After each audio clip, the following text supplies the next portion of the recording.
Welcome to Chillin' 101. We hope this video helps. You start by confirming Mac OS is up to date and that you have at least a few hundred megabytes free. This avoids interruptions.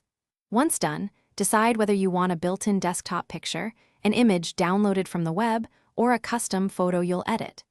Make sure your image is at a suitable resolution for your MacBook display.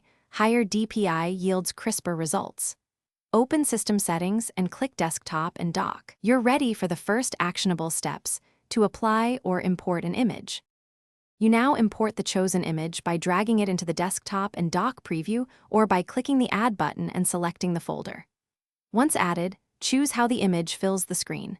Fill crops to maintain aspect ratio, fit adds borders, and stretch forces full coverage. Pick one based on composition.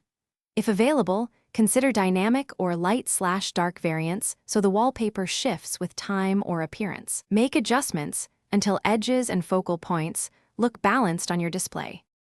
You finish by testing the wallpaper across multiple desktops and in full-screen apps to confirm it holds position and scale.